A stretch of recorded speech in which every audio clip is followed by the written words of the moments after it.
Donc pourquoi construire un parti révolutionnaire aujourd'hui? Alors vous avez vu peut-être la petite vidéo qu'il y avait juste avant le début de la séance vidéo. Le Chili, le Liban, l'Irak, le Soudan, Hong Kong, l'Algérie, j'en oublie plein. On assiste depuis quelque temps à un retour, je ne sais pas s'il faut dire de la révolution, mais en tout cas à des soulèvements massifs, à des affrontements de classe à une échelle pas simplement d'un seul pays. Et c'est peut-être la première fois depuis les années autour de mai 68, enfin de 68, qu'il y a autant de soulèvements massifs et qui constituent des menaces pour l'ordre établi au même moment à l'échelon international. Donc on a cette situation d'un côté, on a même un certain regain, on pourrait dire, de popularité des idées marxistes, révolutionnaires, même dans, on va dire, au niveau académique, à l'université ou dans les ventes de livres. Hein. Il y a des livres d'économie comme Thomas Piketty qui critique, on va dire, le capitalisme. Bon, donc on va dire, ce retour du soulèvement important, on pourrait dire, qui remettent une certaine présence de l'idée de révolution dans ce que peuvent vivre et dans ce que peuvent expérimenter tout un tas de gens à l'échelle du monde. Et en même temps, les organisations révolutionnaires, elles ont rarement, dans leur histoire, été autant en crise. Et je ne parle pas simplement de la France. Hein. Voilà, sans rentrer dans un tableau, c'est évident qu'on a là un paradoxe, quoi. Hein. Plein des millions de gens qui se soulèvent, et en même temps, les organisations qui, en théorie, devraient profiter par excellence du retour, donc sont au contraire en crise.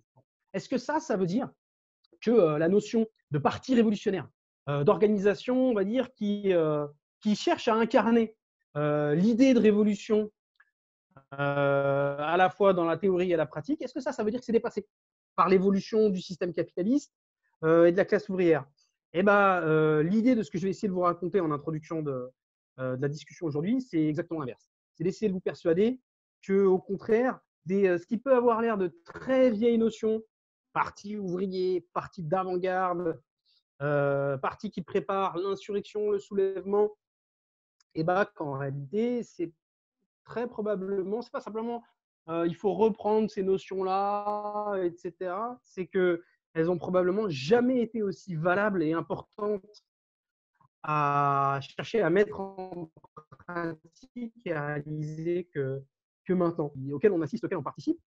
Et ben, ils ne seront pas victorieux s'il n'y a pas de parti révolutionnaire. Et toute l'idée, c'est d'essayer de discuter de la nécessité de partis révolutionnaires pour gagner, quoi, pour faire la révolution. Alors, ce que je vais essayer de vous raconter d'abord, c'est de dire pourquoi est-ce qu'on doit construire un parti d'avant-garde. Mon deuxième point, ce sera pourquoi on doit construire un parti ouvrier, à la fois dans son programme et dans sa composition. Mon troisième point, ce sera un parti, pourquoi est-ce qu'on cherche à construire? Il faut s'efforcer, selon nous, à construire un parti qui prépare, y compris activement, pas simplement théoriquement, le soulèvement, l'insurrection. Bon, voilà, c'est pas simplement une théorie, dire il faudra plus tard renverser l'État, se confronter aux forces armées, etc., mais qui essaie de se poser le problème de ça dès aujourd'hui. Et quatrième et avant-dernier point, un parti. Pourquoi est-ce que pour nous, un parti, ce n'est pas simplement un groupe? Un groupe avec des conceptions très définies, c'est quelque chose de plus large. Voilà, je vous expliquerai ça tout à l'heure, en tout cas j'essaierai. Et dernier point, pourquoi est-ce que pour nous, un parti, c'est aussi, et les remarques que faisait Marine au début étaient importantes, pourquoi un parti n'est pas simplement un parti national, mais aussi international. Voilà, c'est très ambitieux tout ça, mais c'est important de partir de ces notions-là si on veut savoir vers où on veut que nous guident nos pas. Alors, un parti d'avant-garde, ça sonne très vieux jeu. Qu'est-ce que tu vas nous raconter là, avant-garde là, ça sonne vraiment poussiéreux. Bah, en réalité, avant-garde, pour nous, c'est tout simplement construire un parti, une organisation politique qui regroupe celles et ceux qui sont en première ligne de l'affrontement. Bon. Parce qu'il y a d'autres manières de concevoir de concevoir l'organisation au niveau politique. Pourquoi est-ce que je dis ça? Bon, il y a plein d'objections. Hein, on nous dit souvent, ouais, mais tu comprends, vous comprenez, faire partie d'une organisation politique, d'un parti, hein, encore pire, un parti, ça étouffe la réflexion individuelle. Dès que tu es dans un groupe, la dynamique de groupe est un obstacle à l'autodétermination, au fait de se faire son propre avis. Je vais essayer de réfuter complètement cette idée-là. Et on peut dire aussi, on entend souvent dire que un parti, forcément, fatalement, ça finit toujours par confisquer le pouvoir ou comment dire, que c'est forcément animé d'une logique autoritaire, sans même forcément que le problème se pose après qu'on ait fait la révolution, mais même dans les luttes de tous les jours. Tu comprends, si tu t'organises dans un parti, forcément, ça veut dire que tu es autoritaire et que tu cherches que c'est pas démocratique, quoi. Voilà. Pour essayer de réfuter ça et pour essayer d'expliquer en positif ce que nous, on entend par la notion de parti d'avant-garde, il faut essayer de s'imaginer la lutte de classe, le monde dans lequel on vit en réalité, comme un immense champ de bataille. Et en réalité, ce champ de bataille, il est chaotique. C'est exactement à l'opposé de, vous savez, cette vision complètement idéalisée d'un côté, comme une armée, quoi, comme un champ de bataille justement, où il y aurait d'un côté une grande armée qui s'aligne d'un côté du champ de bataille, tous en ligne. Nous sommes les ouvrières, les ouvriers, nous sommes pour la révolution. Et de l'autre côté, complètement alignée aussi, de l'autre côté du champ de bataille, nous sommes celles et ceux qui veulent défendre absolument les privilèges des capitalistes. Et puis, bam, les deux armées s'entrechoquent. Et forcément, vu qu'on est plus nombreux, que c'est nous qui produisons les richesses, et ben forcément, on gagne. Ça ne se passe pas comme ça. Ça ne se passera jamais comme ça. Une révolution, et même pas simplement une révolution, le déroulement de la lutte et de la vie et de la manière de ce qu'on vit aujourd'hui nous le montre aussi, c'est quelque chose de chaotique, d'inégal dans le temps et dans l'espace. C'est-à-dire que si on compare ce qui se passe aujourd'hui sur le globe à un champ de bataille, eh ben, on a différents groupes de travailleuses, de travailleurs, de jeunes qui, à certains moments, s'engagent dans la lutte, à certains moments, non, utilisent telle méthode électorale, grève, boycott, tout un tas de choses, qui ont des conceptions de la vie, des choses qui tirent des conclusions d'expériences qui sont très diverses, ou parfois même qui peuvent vivre la même expérience, mais en tirer des conclusions différentes. Bon, donc en gros, un champ de bataille complètement chaotique. C'est-à-dire que être révolutionnaire ou être anticapitaliste, comme on va dire, il y a un certain nombre de jeunes, de travailleuses, de travailleurs qui se révoltent, comme un certain nombre le sont, mais sans construire un parti révolutionnaire, c'est un peu quelque part implicitement imaginer que quelque part, le champ de bataille, la bataille décisive va se passer un petit peu automatiquement. Bon, alors qu'en réalité, face à nous, premier problème, avec l'idée de dire, OK, le capitalisme, c'est mauvais, il faudrait le détruire, mais bon, je ne pense pas qu'il faille s'organiser dans un parti révolutionnaire. Déjà, c'est de sous-estimer la violence et la barbarie de l'adversaire. Ils sont d'une barbarie extrême. On voit juste j'allais dire malheureux, c'est peut-être pas le terme, mais un virus comme celui auquel on est confronté aujourd'hui, le bordel que ça fout, et où on en est déjà à des situations apocalyptiques avec la peur qu'on a forcément eu les uns ou les autres de perdre un ou une proche, ou même de nous-mêmes être touchés. Vous imaginez la barbarie, effectivement, qu'a révélé cette épidémie-là. Bon, et la violence qui peut être celle de la classe dirigeante dès qu'on remet en cause un tant soit peu ses privilèges. Voilà, je ne vais pas vous reparler des violences policières qu'il y a pu y avoir en France ou dans d'autres pays. Là, ce qu'on a pu entendre par un Afro-Américain aux États-Unis qui s'est fait exécuter, vous avez peut-être entendu parler de ça. Bon, je ne vais pas vous faire la description de toute la barbarie du système actuel, mais si on prend au sérieux jusqu'où ils sont prêts à aller et le degré de violence qui est vécu tous les jours, et en particulier qui est encore plus grand au moment où il y a des menaces contre l'ordre établi, en face, en gros, ils sont bien organisés, et nous, si on sous-estime leur degré d'organisation, c'est comme si sur le champ de bataille dont je vous parlais, en gros, nous, c'est le bordel, et c'est le bordel la plupart du temps, hein, on se bat pas au même moment, pas de la même manière, pas en lien les uns avec les unes et les uns avec les autres, alors qu'en face, eux, ils ont des organisations, ils ont des outils, ils ont des formes de communication, même s'ils sont parfois en concurrence les uns avec les autres, quand il s'agit de se battre contre nous, ils ont des organisations au niveau national, au niveau international, qui fait que, bah oui, on ne peut pas se permettre, nous, d'être désorganisés. Ça, c'est quelque chose d'évident à dire, mais qu'il faut rappeler. Ils sont bien organisés et extrêmement sauvages, violents. Bon. Le deuxième aspect, c'est que c'est l'aspect chaotique, pas simplement dans l'espace. On n'est pas simplement différents les unes les uns des autres parmi nous dans notre classe, mais on n'est pas, comment dire, on n'est pas toujours en lutte. Il y a des moments où il y a des luttes importantes et puis des moments où il ne se passe pas grand-chose. Il y a un caractère discontinu de l'activité politique, de grève des masses, quoi. Bon, qu'est-ce que ça veut dire ça? Ça veut dire que les situations révolutionnaires, il n'y en a pas tous les 4 matins. Et qu'au moment où le pouvoir de la classe dirigeante tremble, où il est menacé, eh ben, il est trop tard. Si tu n'as pas déjà construit un outil, je parlais des outils dont se dote la classe adverse, mais si nous, on n'a pas déjà construit un outil plusieurs années auparavant, si on n'a pas commencé, au moment où la possibilité de prendre le pouvoir, de remettre en cause le pouvoir des capitalistes, que ce soit dans les entreprises ou dans la société en général, il est trop tard. On peut penser à plusieurs exemples. Il y a des exemples récents. En Tunisie, en Égypte, en 2010-2011, enfin, l'ampleur des soulèvements, c'était des dizaines de millions de personnes qui se mobilisaient et qui ont réussi à dégager des régimes autoritaires, dictatoriaux, que tout le monde pensait, enfin, presque tout le monde pensait, qu'ils avaient duré des dizaines d'années, qu'ils dureraient des dizaines d'années. Mais ces soulèvements-là, en l'absence de projets préparés à l'avance de comment est-ce qu'on va faire pour prendre nous-mêmes le pouvoir. Si tu n'as pas ce projet-là préexistant et une force organisée pour au moins tenter de le mettre en œuvre, tu peux avoir un projet qui n'est pas forcément carré à 100%, mais au moins d'avoir un plan et d'avoir un outil. Si tu ne l'as pas, si tu n'as pas de plan, si tu n'as pas de stratégie, si tu n'as pas d'outils, les travailleuses et les travailleurs se battent dans la rue.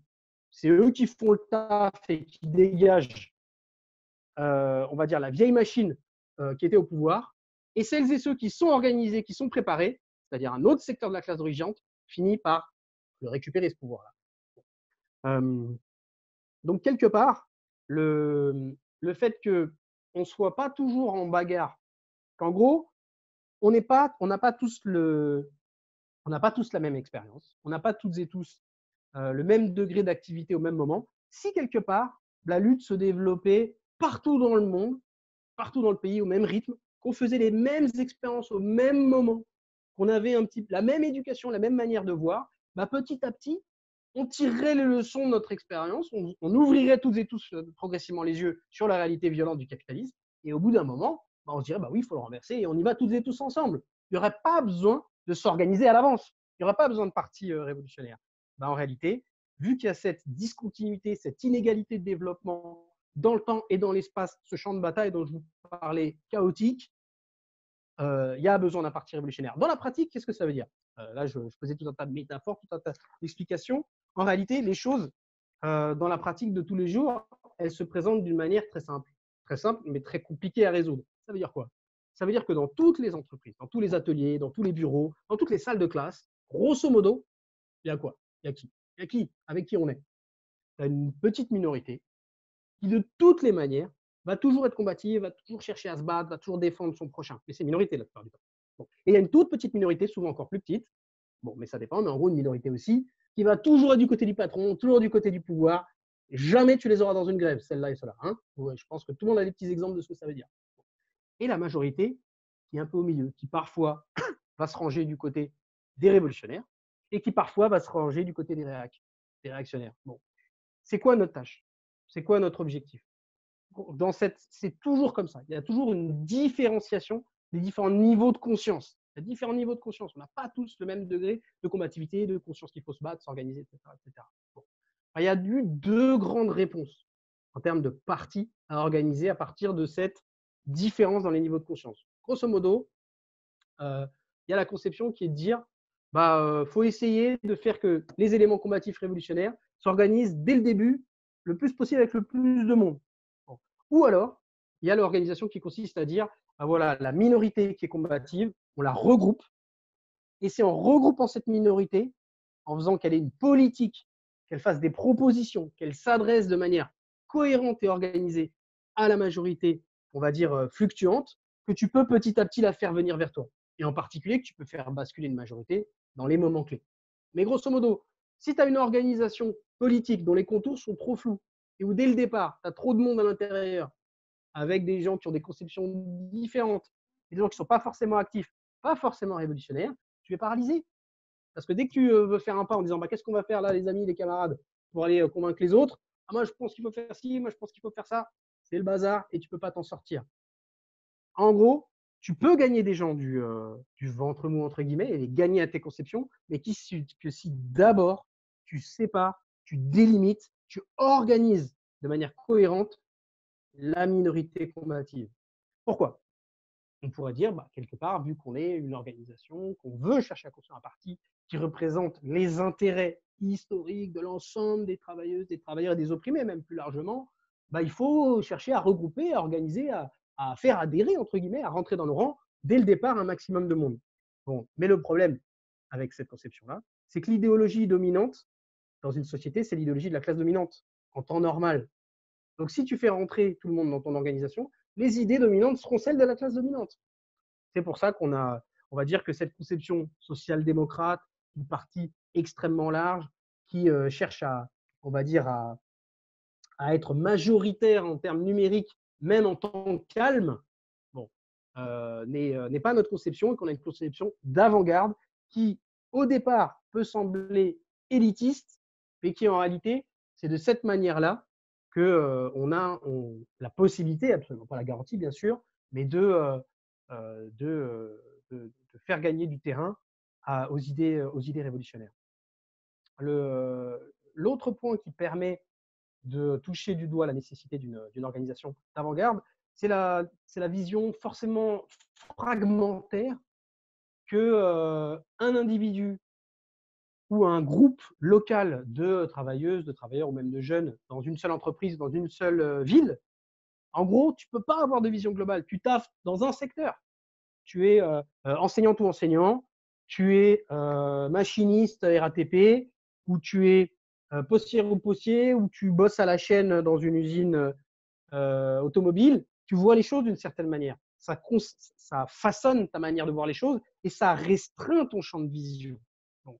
Et on va dire que si tu te restreins à l'activité, l'expérience que tu pourras accumuler avec tout seul ou avec les gens qui partagent ton expérience, jamais tu n'auras la capacité, la possibilité de surmonter les effets de la division du travail, du fait qu'on est chacune dans notre toute petite case. Je ne vous parle même pas de la possibilité de comprendre le système capitaliste au niveau mondial.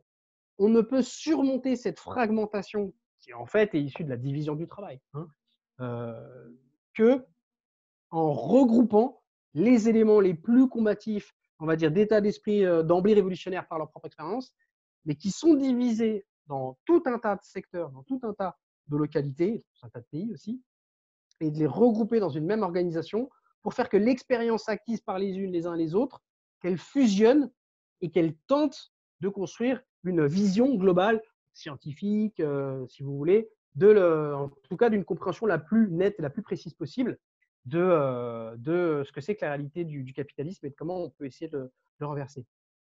Et c'est justement parce qu'il est absolument impossible, toute seule, ou même un petit groupe, mais même toute seule. En gros, moi, je ne veux pas être dans un parti parce que je vais me faire manipuler, en gros. Mais toute seule et tout seul, tu subis la pression permanente des idées dominantes. La seule manière de contrecarrer cette pression, dont on ne se rend même pas compte, et ce n'est même pas simplement la propagande, c'est le fait d'aller acheter son pain. Tout ça nous paraît naturel, nous paraît avoir toujours existé, alors que ce n'est pas le cas. Bon.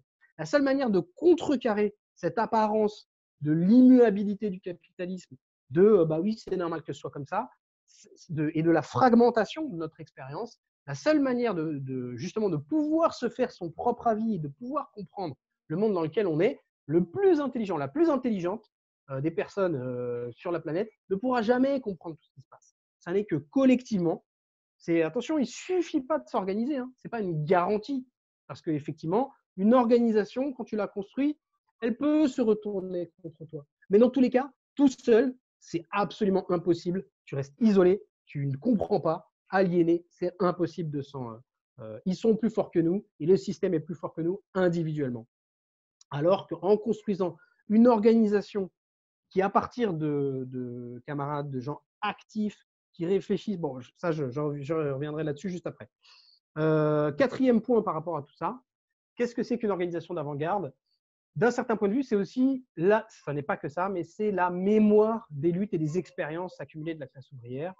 À partir du moment où il y a des hauts et il y a des bas dans la lutte de classe, il faut bien qu'au moment où ça descende, il y ait, on va dire, un groupe qui reste actif et ce qui a été accumulé comme expérience dans le pic de la bataille, qui soit réinvesti au moment où ça repart, que la nouvelle génération qui se remette à militer, qui se remette à être active au moment où la lutte de classe redevient, où ça se réchauffe à nouveau, pour ne pas, en gros, tout redécouvrir, tout le début de l'alphabet. Et le fait qu'il y ait un groupe qui reste et qui surmonte la phase, on va dire, de déclin de l'activité révolutionnaire, elle est absolument, absolument essentielle. Donc, cette nécessité de combattre le reflux et de constituer la mémoire des luttes. Mémoire des luttes aussi dans le sens où tous les concepts, j'ai envie de dire, presque tous les concepts marxistes de la stratégie révolutionnaire ne sont pas élaborés uniquement à partir du cerveau de génie surplombant qui a compris d'un coup comme ça avec un flash. Non. L'idée, par exemple, de la destruction de l'État, ce n'est pas Marx qui l'a inventé. C'est les ouvrières et les ouvriers de Paris en 1871 lors de la Commune. Et qu'est-ce qu'il a dit, Marx? Il a dit, ah, voilà, c'est ça qu'il faut faire. Quand il y a une possibilité d'effondrement de la machine répressive, c'est de nous-mêmes prendre les choses en main et de nous-mêmes constituer des conseils ouvriers qui prenons en main l'activité économique et l'autodéfense. Je reviendrai un petit peu là-dessus. En gros, Marx n'a pas eu juste l'idée géniale de dire qu'il faut détruire l'État et le remplacer par des conseils ouvriers. Ça a été inventé, on va dire, par nos ancêtres. Bon. Et donc, quelque part, notre programme, je reviendrai là-dessus dans la deuxième partie, n'est pas simplement issu de la tête de génie, mais il est surtout issu de toutes les expériences de lutte. Je vous parlais de ce champ de bataille permanent. C'est quelque part ce qui constitue notre programme, nos idées, ce qu'on essaye d'aujourd'hui de faire vivre comme idée révolutionnaire, est issu des générations et générations de personnes totalement anonymes, mais qui ont inventé tout un tas de prodiges d'activité, d'inventivité à la chaleur de la lutte de classe. Et quelque part, ça m'amène à mon cinquième point, pour toujours être dans la métaphore un peu militaire, même si ça reste une métaphore et où je ne veux pas décalquer tout, bien évidemment. Mais quelque part, dans le champ de bataille, un parti, c'est celles et ceux qui essayent de jouer le rôle d'état-major, de celles et ceux qui, en gros, essayent de comprendre ce qui se passe dans les différents secteurs, les différents coins, ce que font les différents groupes de soldats et de soldats. Et quelque part, les différentes tactiques, je crois que c'est Engels qui dit ça à un moment donné, il dit c'est jamais les généraux qui inventent les tactiques, c'est les soldats de base, sous la pression des nécessités de la bataille, qui inventent les différentes tactiques. Et les bons généraux ou générales, ce n'est pas un bon terme, on ne cherche pas à être des généraux qui exercent une autorité, mais avoir un rôle constructif qui aide, ce n'est pas de dire j'ai la super idée moi tout seul et je te l'impose à toi, c'est à partir de ce qu'on voit, de ce qui a été fait et de ce qui se fait dans le cœur de la bataille, de généraliser au bon moment les bonnes, je suis un petit peu schématique, mais c'est ça, de généraliser les bonnes formes de lutte, les bonnes méthodes, les bonnes tactiques, de les combiner de la manière à ce qu'on réussisse à gagner. Donc, quelque part, le parti, c'est une avant-garde, c'est une mémoire, c'est un état-major. Il y a une autre, tout ça, c'est des comparaisons, c'est des métaphores qui éclairent différents aspects de ce qu'on essaye de construire comme parti. Et Trotsky donne une comparaison, une métaphore très connue qui dit c'est quelque part quand on nous pose la question, mais alors du coup, vous vous prenez un petit peu pour des oufs si vous êtes une avant-garde. Vous vous mettez vous-même au-dessus de la classe ouvrière. Et Trotsky, alors, le parti, la classe ouvrière, vous êtes au-dessus, vous êtes d'avant-garde, vous êtes plus digne, plus intelligent que les autres. Vous prenez pour plus intelligent. Est-ce que répond Trotsky? Il dit, mais un parti, c'est un peu comme un piston. dans un moteur, s'il n'y a pas de vapeur, s'il n'y a pas la mobilisation des travailleurs, il n'y a rien. Il n'y a pas de mot, il n'y a rien. Mais au contraire, mais à l'inverse, s'il n'y a pas de piston pour concentrer l'énergie de la vapeur, il n'y a pas de mouvement non plus. Donc, à quoi ça sert d'opposer le piston et la vapeur? Il n'y a pas de vapeur, il n'y a rien. Il n'y a pas de piston, il n'y a rien non plus. Et ça se, comment on dit? Et ça se disperse, l'énergie. C'est ça, quelque part. L'histoire des révolutions de manquer, il y en a malheureusement beaucoup, c'est la vapeur qui se disperse, ou qui finit par être déviée par un autre dispositif qu'un piston, entre guillemets, révolutionnaire. Un parti révolutionnaire, c'est aussi une boîte de vitesse qui, dans les bons moments, s'est accélérée, dans les bons moments, s'est rétrogradée. Je ne veux pas forcément donner, je ne sais pas depuis combien de temps je parle, donc je ne donnerai pas forcément d'exemples. S'il y a des questions là-dessus, on pourra donner quelques exemples historiques. Une organisation d'avant-garde, pour nous, c'est aussi une organisation militante, pas d'adhérents. Bon, il ne suffit pas de dire « je suis d'accord avec Lénine, Trotsky, Marx et je ne sais qui, je signe le papier, ça y est, c'est bon ». Pour deux raisons. D'abord parce que l'activité, le fait d'être actif, que ce soit dans les périodes de flux ou de reflux, c'est la seule manière tout simplement de faire face à la force dont je parlais de l'adversaire. C'est un peu évident à dire, mais bon, c'est quand même la première chose à dire. Être militante ou militant, c'est faire contrepoids, c'est, comme on dit, être la taupe qui creuse, et qui finit par sortir. Mais c'est aussi construire une organisation militante et non d'adhérents, une garantie démocratique. Pourquoi? C'est un peu paradoxal. Mais si on accueille au sein d'une organisation des niveaux d'activité trop différents, par exemple des gens très actifs, puis des gens pas actifs du tout, qui vont venir une fois par an à une réunion, qu'est-ce qu'ils vont faire? Bah, ils vont voter comme leurs potes. Ils vont voter comme leurs potes. Et il n'y aura pas forcément de capacité d'être à égalité, sur un même pied d'égalité, de se faire son propre avis. On se fait son propre avis quand on se forge sa propre opinion dans l'activité et dans la confrontation entre la théorie et la pratique. En s'habituant à discuter, à polémiquer, à confronter ça avec sa propre expérience, avec celle des autres, l'égalité, la possibilité que la voix de l'une ou de l'un puisse être écoutée autant que les autres, avec la même autorité que les unes ou les autres, c'est en ayant toutes et tous un relativement haut niveau d'activité. Parce que sinon, on va dire que y a des masses d'adhérents qui peuvent être beaucoup plus facilement manipulables par les uns, par les autres. C'est plus difficile de manipuler quelqu'un qui se fait son propre avis. Et pour se faire son propre avis, il faut être actif, que ce soit d'un point de vue théorique et surtout pratique. C'est ce qu'on essaie de décrire. Alors oui, un autre élément sur la question de la démocratie, où on a tendance parfois dans l'idéologie dominante à opposer le fait de s'organiser, y compris de manière cohérente et déterminée, et la démocratie. En réalité, quand tu regardes les grèves où il y a des comités, où il y a des assemblées générales qui décident, et des comités de grève élus par les grévistes, ça ne court pas les rues. Hein.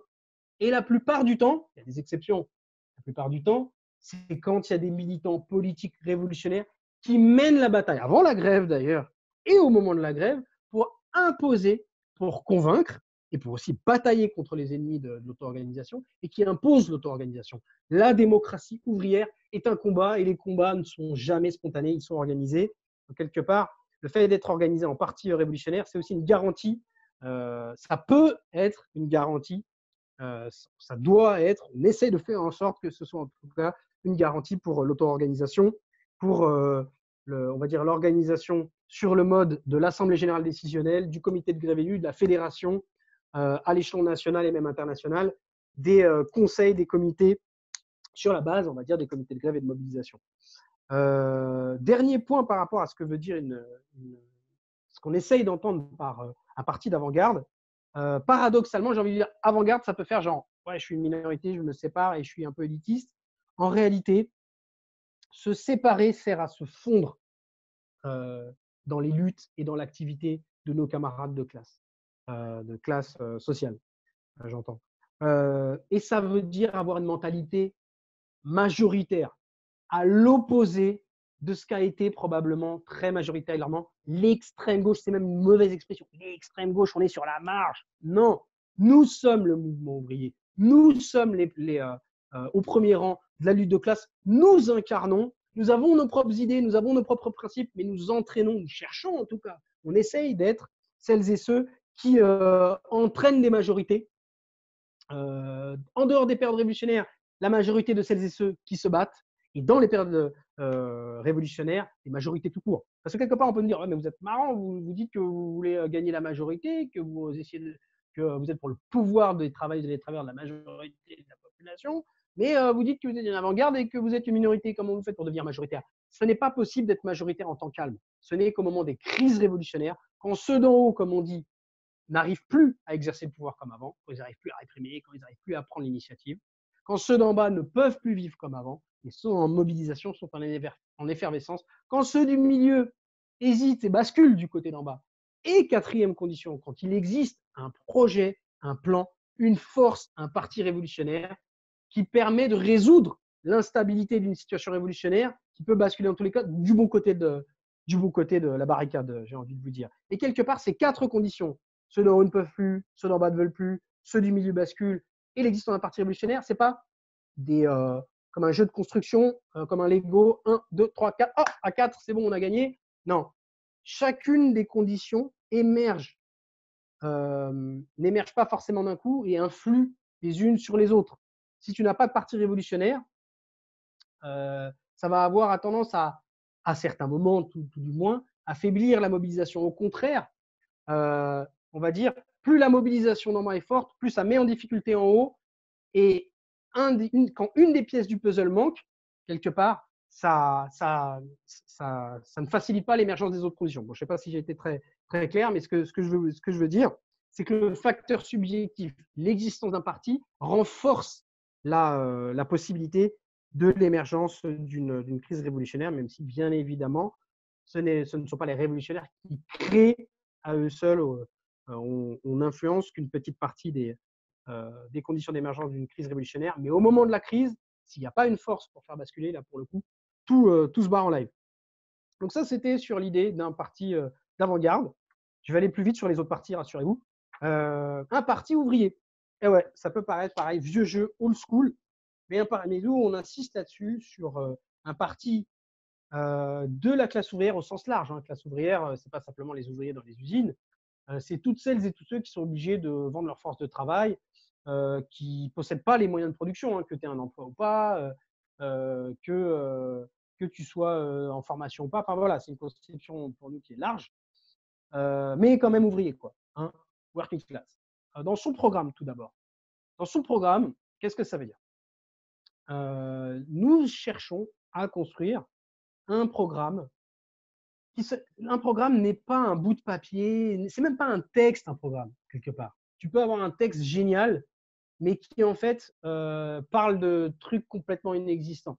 Et parfois, tu peux avoir des gens qui écrivent pas qui n'ont pas forcément un texte tout fait, mais qui ont une même conception. L'important, c'est la conception, même si c'est toujours mieux qu'une conception, pour qu'elle soit claire, elle soit écrite, évidemment, hein, bien sûr. Et c'est quoi cette conception? C'est un condensé de l'expérience des luttes de la classe ouvrière depuis qu'elle existe.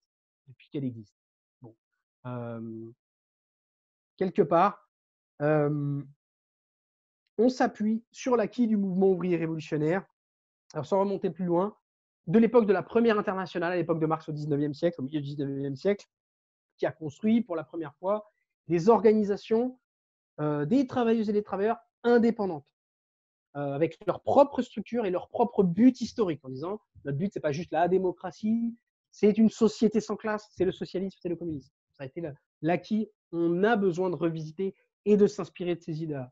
On se réclame aussi des traditions révolutionnaires de la deuxième internationale, du moment à la fin du 19e et au début du 20e siècle, où les militantes et les militants ouvriers et ouvrières sont parvenus à construire, en Europe principalement, des organisations de masse à vocation majoritaire dont les membres se comptaient par centaines de milliers et de millions. Ça aussi, ça fait partie de notre ADN, ça fait partie de ce qu'on cherche à faire. On se réclame aussi de l'époque héroïque de la troisième internationale dans le sillage de la révolution russe, qui a été capable de construire un parti mondial qui a été une menace réelle pas juste potentielle, une menace réelle de foutre en l'air le capitalisme à l'échelle internationale. Deuxième élément, je fais une espèce de résumé un peu comme ça, mais la troisième internationale, ça a aussi été la mondialisation, l'extension du mouvement ouvrier, du mouvement communiste, du mouvement révolutionnaire dans l'ensemble des pays, y compris dans le monde colonial. Et ça, c'est quelque chose d'absolument important, d'absolument décisif, y compris pour nous aujourd'hui. Nous sommes les héritiers aussi du trotskisme. Nous nous définissons comme trotskistes. Ce courant trotskiste qui a maintenu le fil rouge de l'affrontement avec le capitalisme à l'échelon international, l'opposition au stalinisme et à la bureaucratisation, c'est la question de la bureaucratie est quelque chose de fondamental, y compris aujourd'hui, qu'on ne peut pas réduire à ce que ça a été la monstruosité du stalinisme. Et même si on a un regard critique sur l'histoire du trotskisme, comme sur chaque chose, hein, par ailleurs, hein, et ouvert sur les autres traditions révolutionnaires, le trotskisme n'a pas le monopole des idées révolutionnaires.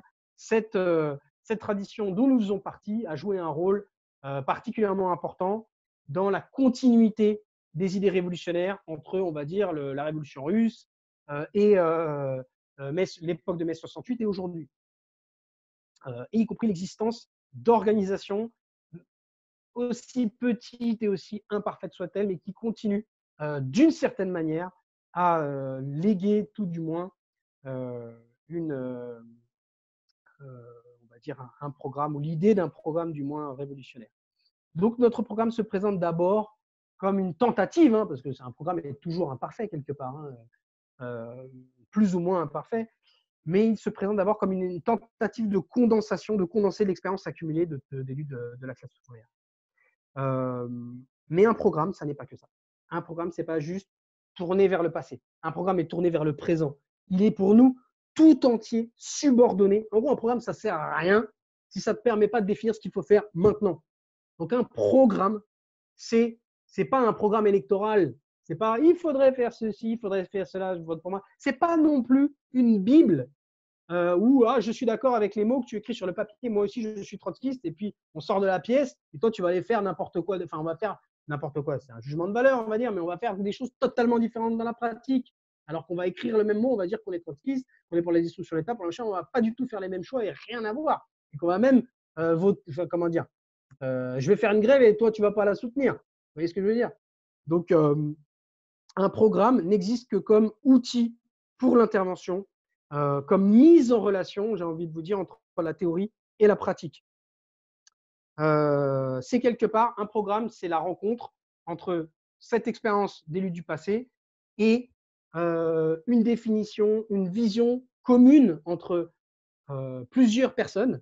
Un programme, ce n'est pas non plus un programme qui écrit juste une seule personne, mais la rencontre entre cette expérience-là, léguée du passé, et une vision commune de la situation et des tâches, pour utiliser la formule qu'on utilise très souvent. Exemple, qu'est-ce que ça veut dire pour nous un programme qui ne soit pas qu'un bout de papier? Tu dis, je suis pour un parti ouvrier, je suis pour un parti ouvrier, mais je suis pas. Il y en a un, il est, ou une, il est pour un parti ouvrier, mais il ne fait jamais d'intervention dans la classe ouvrière. Ou alors tout un tas de trucs, mais jamais dans une entreprise. On ne fait jamais ça. Bon, non. On veut mettre la même signification, y compris pratique, derrière un terme.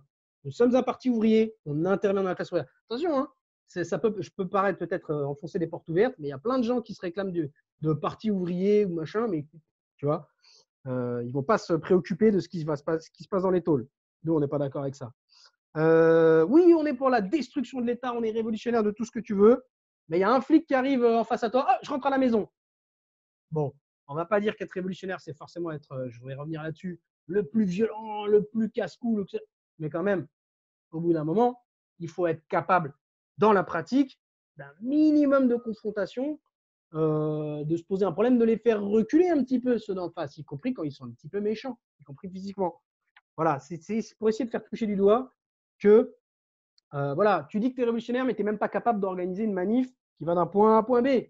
Non, bon, moi, on n'est pas, on prend pas ça au sérieux. Voilà, parfois on peut voter pour le même texte, utiliser les mêmes mots et pas y mettre la même signification. Parfois, à l'inverse, on ne vient pas des mêmes traditions, on n'utilise pas les mêmes mots, mais on arrive à se comprendre. Et sur certains points, réussir à faire les mêmes choix politiques dans la lutte et dans la bataille. Bon. Pour nous, construire un programme, c'est justement chercher à confronter les expériences, confronter les concepts pour les rapprocher, les fusionner, et c'est jamais quelque chose de linéaire, je reviendrai là-dessus. Et si on n'est pas d'accord avec cette idée-là de programme, on ne parle même pas le même langage. Parti ouvrier, je disais, dans son programme. En gros, c'est dans la conception, dans ce qu'on pense qu'il faut faire. Mais parti ouvrier aussi, en tout cas, c'est ce qu'on essaye de construire. On essaye. Dans sa composition et son orientation. Il ne suffit pas de dire il faudrait que les ouvriers. Il faut en faire partie. Hein, c'est McCain. C'est bien d'en parler. C'est mieux. Vous voyez ce que je veux dire? Non, je ne vais pas dire on ne mange pas, mais voilà, bon, vous comprenez ce que je veux dire. Toute une bande de gens, beaucoup, et parfois très intéressants, ont une connaissance livresque parfois très impressionnante de l'histoire du mouvement ouvrier, du mouvement révolutionnaire, mais incapables de, tu les vois jamais avec une bande de potes travailleuses, travailleurs. Ils sont toujours tout seuls à expliquer des tas de trucs très intelligents. Non, il faut avoir une direction, une activité en direction de la classe ouvrière, il faut en faire partie, il faut se lier. Et pour nous, c'est aussi une activité, pas simplement en direction d'eux, mais une activité politique. Il faut que ton organisation fasse connaître, en tout cas, s'efforce de faire connaître ses vues à l'ensemble de la classe ouvrière. Ça, c'est une des forces, on va dire, de la tradition de lutte ouvrière, c'est d'insister, et nous, on est d'accord avec ça, c'est d'insister sur l'importance de l'intervention, c'est pas exclusif, l'intervention syndicale, l'intervention de masse est tout aussi fondamentale, mais on ne peut pas esquiver l'importance d'intervenir de manière politique en direction des entreprises en particulier. Mais ce n'est pas simplement ça, parce que tu peux être fondu dans la masse ouvrière et dire des choses intelligentes pour être capable de s'affronter.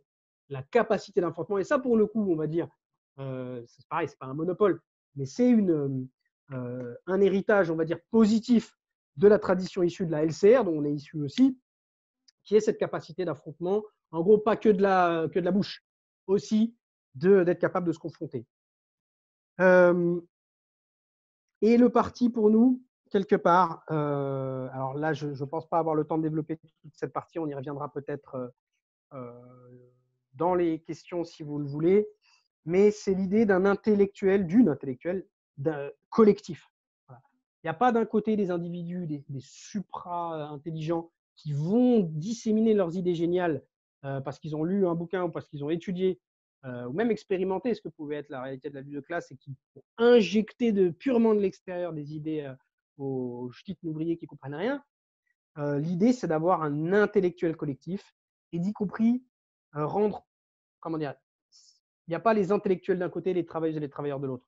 On cherche à faire en sorte, c'est vrai, des intellectuels qui vont vers la classe ouvrière. Lénine, Trotsky, Rosa Luxembourg étaient à la base issus de classes, on va dire, relativement privilégiées, mais qui se sont fondus dans la classe ouvrière, qui n'ont jamais pris des postes, par exemple, de prof de fac, hein, et qui pourtant étaient bien plus forts que les 99,9% au niveau théorique que tout un tas de rigolos qui se prenaient pour des oufs, on va dire, à un niveau de la théorie.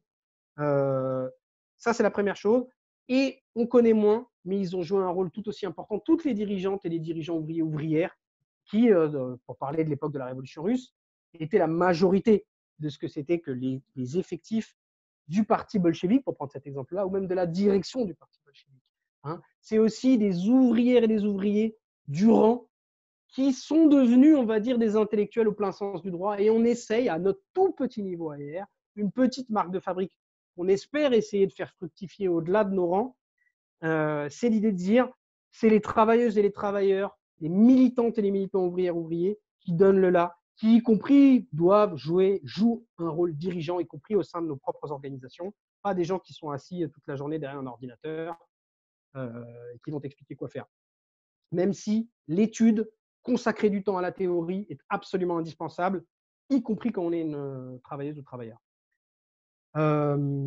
Troisième élément, troisième grande partie, un parti révolutionnaire. Pour nous, qu'est-ce que ça veut dire? C'est un parti qui cherche, alors modestement, quand on est des groupes bien évidemment petits comme nous, mais qui cherche quand même à se poser le problème du soulèvement armé, ça peut paraître un grand mot, de l'insurrection, pas simplement comme ouais, ce sera un beau jour, le grand soir, et puis d'un coup, on les renversera. Parce que c'est des problèmes qui se posent aujourd'hui, en fait. Hein. Qui se posent aujourd'hui, dans quel sens bah, pourquoi, en gros, je vais essayer de m'expliquer. Pourquoi est-ce qu'on est quelque part focalisé sur cette question-là, quand on est marxiste, révolutionnaire? Ce qui nous obsède, ce qui guide nos pas, c'est comment on va organiser une insurrection majoritaire qui renverse le capitalisme et qui construise une société, qui débouche sur la construction d'une société sans classe. Donc, comme un soulèvement sur la foi, majoritaire, qui a la capacité de s'affronter à toute la force brute dont je parlais au début. On parle y compris de l'armée. Bon, qui soit en capacité de répondre à ça, mais qui soit majoritaire. Qui soit majoritaire. Parce que si, comment dire, je vais revenir là-dessus, qu'il soit majoritaire et qu'il soit défensif. Bon. Si ce n'est pas majoritaire, si ce n'est pas défensif, si c'est des groupes minoritaires qui finissent par faire leur propre loi, la dépossession du pouvoir de la majorité par une minorité n'est jamais bien loin. Je m'explique. Il y a des exemples, alors je vais peut-être paraître trop schématique, il y a ce qui, il me semble, sont des révolutions qui ont renversé le capitalisme. Hein, à Cuba ou en Chine, en tout cas au début. Mais par quoi on le remplace? Si c'est une armée, pour être très schématique, si c'est une armée qui prend le pouvoir, ce n'est pas les travailleurs qui prennent le pouvoir. Et ça, pour nous, c'est quelque chose d'extrêmement important. C'est-à-dire comment la dynamique, le développement de la mobilisation de masse, d'un certain côté, et d'un autre côté, l'affrontement, le degré d'affrontement que nous impose la classe dirigeante. C'est deux choses. Comment tu fais pour que le mouvement de masse réussisse à répondre, à se défendre par rapport aux agressions?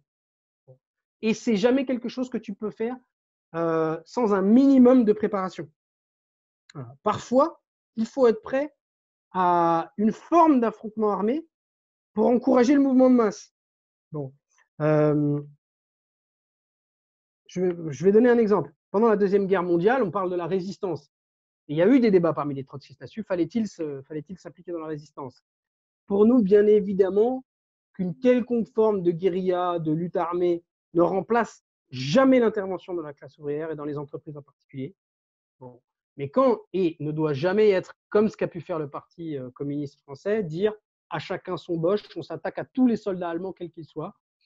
Mais on va dire que l'existence d'une force armée qui combat une armée d'occupation peut constituer un encouragement à la grève, à la lutte dans les entreprises. Et ça ne s'improvise pas. Toute la question, c'est comment à la fois ne pas avoir de vision idéalisée, une quelconque fascination pour la violence, mais, comment dire, de nous-mêmes promouvoir des formes d'autodéfense qui soient un encouragement à se défendre soi-même. En gros, si à la manif, il n'y a pas de service d'ordre, il n'y a personne qui s'organise un minimum à l'avance pour faire en sorte que quand tu participes à la manif, tu puisses ne pas te faire déglinguer, en tout cas avoir une chance de ne pas te faire déglinguer, il y a des gens qui ont peur et qui ne viennent pas. Bon. Et donc, quelque part, dans la conception qu'on a dans les manifs, je prends cet exemple-là parce que c'est celui qu'on vit, de s'organiser d'une manière à pouvoir, on va dire, ne pas simplement se manger les gaz lacrymogènes ou de se manger les charges de policiers, mais de réussir à s'organiser collectivement pour répondre à ce type de violence quand c'est possible, c'est une manière aussi, on n'est pas, on va dire, une armée privée qui va arriver et qui va déglinguer à nous tout seuls les flics. Non. On va assumer des formes d'affrontement dont on pense qu'on peut chercher à entraîner d'autres à le faire avec nous et à leur apprendre à le faire, aussi à apprendre des autres. On ne pense pas qu'on est tout seul à savoir comment faire. On a aussi les yeux ouverts et on apprend des autres. Et on apprend des autres, qu'ils soient organisés ou non. Mais quelque part, le fait, on ne sera pas capable d'organiser un soulèvement armé général si on n'est pas capable de se poser le problème de l'autodéfense dans des situations, on va dire, d'affrontement qui ne sont pas de l'ordre d'une révolution totale. Voilà. Donc, je ne sais pas si j'ai été très clair, sûrement pas, mais vous me le direz et vous interviendrez ou vous poserez des questions là-dessus. Mais en gros, un groupe qui, sans même parler d'un parti, qui se prétendrait révolutionnaire, mais qui n'aurait rien à proposer face à la violence extrême de l'État, ne peut pas être sérieux. Par les secteurs qui assument l'affrontement. Il y a des secteurs aujourd'hui qui assument l'affrontement. On est obligé, nous aussi, de faire des propositions sur ce terrain-là. Et en même temps, on est obligé pour encourager celles et ceux qui aujourd'hui n'assument pas forcément l'affrontement physique. Voilà. Bon, en gros, on essaye de faire le lien entre les différentes capacités à faire face à la violence physique qu'il y a face à nous, à encourager ceux qui peuvent craindre et à faire admettre une logique collective et majoritaire à celles et ceux qui peuvent être tentés ou entraînés sur un affrontement qui peut être minoritaire ou minorisant. Avant-dernier point, et le dernier sera vraiment très court, un parti pour nous, et ça, je pense que c'est un élément qui, je ne dis pas qu'on est les seuls à penser ça, mais qui nous distingue de bien d'autres. Là, je parle d'AER, Anticapitalisme et Révolution, c'est de penser qu'un parti est quelque chose d'autre, quelque chose de plus qu'un groupe défini. Nous sommes un groupe avec des conceptions bien particulières, mais nous ne pensons pas être à nous tout seuls, simplement en grossissant et en gagnant un à un des nouveaux membres, des nouvelles membres, devenir petit à petit le parti révolutionnaire qui écrasera ou qui absorbera tous les autres. Ça ne s'est jamais passé comme ça. Même le parti bolchevique, on va dire l'exemple le plus achevé d'organisation révolutionnaire, pas parfait, mais en tout cas le plus exemplaire qui existait jusqu'à maintenant dans l'histoire, et de loin, ça n'a pas été le groupe des bolcheviks de Lénine qui a petit à petit absorbé tout le monde. C'est un peu plus compliqué que ça. Y compris en 1917, il y avait différents courants révolutionnaires, celui de Trotsky par exemple, y compris des courants qui sont détachés des mencheviks, qui sont détachés d'autres partis socialistes ou révolutionnaires, et qui ont fusionné. Jamais le parti bolchevique n'aurait eu cette force-là s'il n'avait pas été en capacité de faire cette synthèse à partir de la fermeté sur les principes. Mais un parti pour nous est pluriel. Il y a d'autres exemples que le parti bolchevique, mais je n'ai pas suffisamment la possibilité de l'illustrer de manière, on va dire, convaincante là aujourd'hui. Mais pour nous, comment vous dire ça? L'un des traits les plus partagés, les mieux partagés dans les organisations révolutionnaires, c'est toutes nuances confondues, y compris celles et ceux qui se présentent comme libertaires, absolument pas autoritaires, etc. C'est « je suis le groupe ». Et bien souvent, ça se résume à « je suis l'individu qui détient la vérité, qui a le programme de ouf, qui tout seul va tout… » Non, bien sûr que chacun défend ses propres idées. Mais nous voyons comme une tendance d'un futur parti révolutionnaire.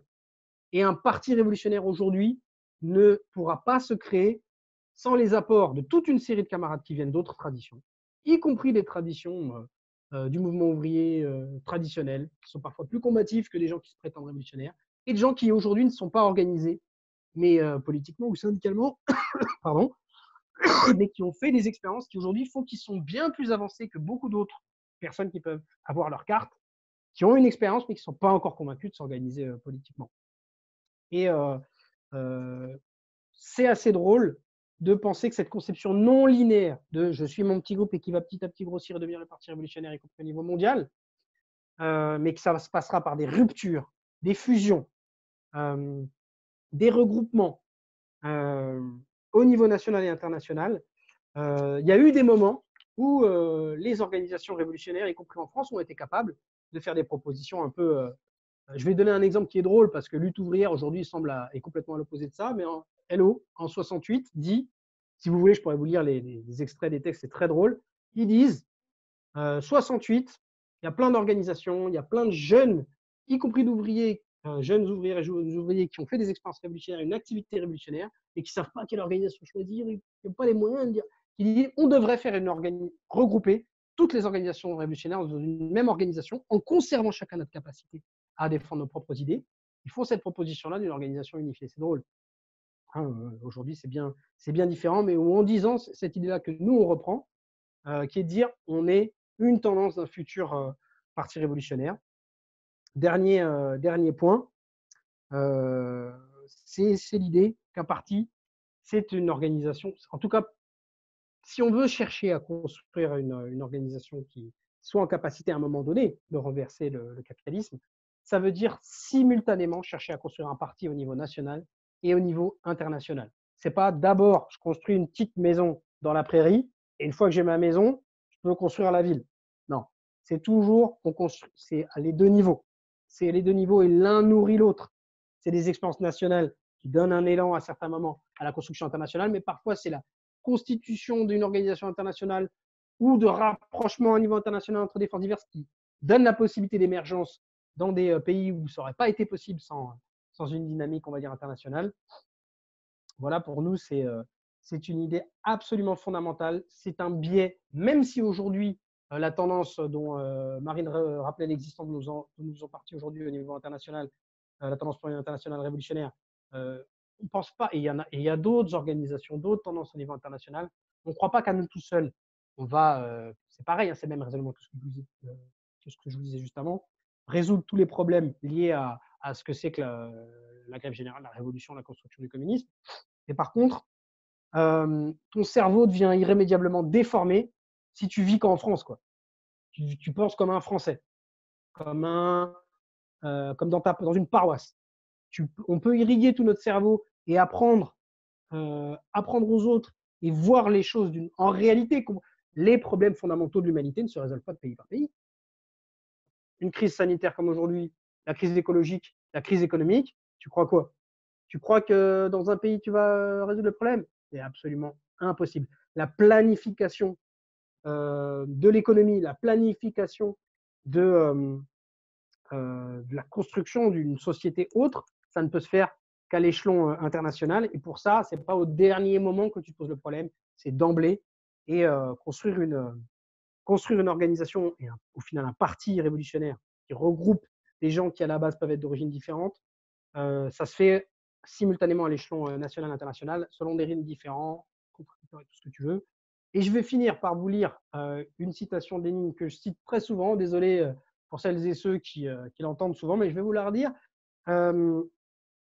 Et tout d'abord, la question se pose, qu'est-ce qui cimente la discipline du Parti révolutionnaire du prolétariat? Un parti, quelque part, ça, c'est une force disciplinée capable d'agir à une grande échelle de manière cohérente.